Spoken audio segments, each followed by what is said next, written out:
Ito po ang aking bagong sasakyan. Expedition. Ayun, tapos, ayun. Papasukin natin siya. Ito po yung makeup ko.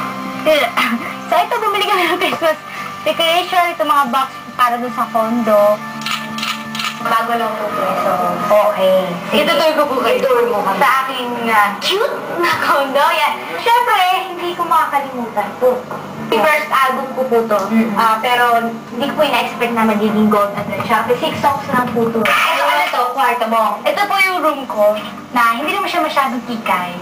Kulay pink. Hindi masyadong. Ito yung room mo. Ito po yung room mo. Oo. Hindi po kasi po gawa po nung pamilya. At sabi mo nga, ito yung favorite mo. Ito yung favorite kong bag. Big fan po ako ni Miley Cyrus. Ito po, mahilig po ako sa mga puppies na hindi naman tunay. Yan po, mahilig ko po silang bihisan.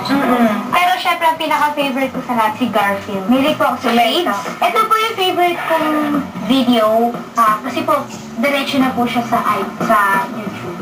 Wow! Ito po yung ginagamit ng Jonas Brothers for YouTube. Ay, hindi ko makita. Hello! Hi, ang dilim eh. Hello!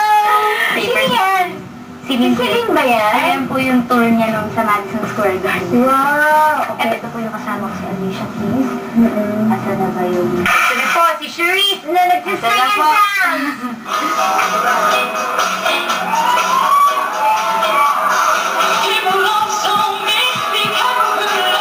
Wala ba si George Ruben? Meron, ito po. That's my crush! Hi! Mahilig akong mag-recording dito. Recording, katulad ng nagre-record ka ng voice. Siguro nga, parinig mo.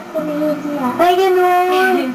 Nakakapagatan mo. Nag-record mo talaga, no?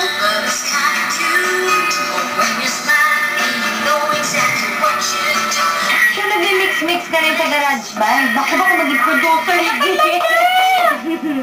Ayun po, magiging producer ka nga. Turn me up when I couldn't reach. You gave me five cause you believe I'm everything I am because you love me. Hiyo ka na.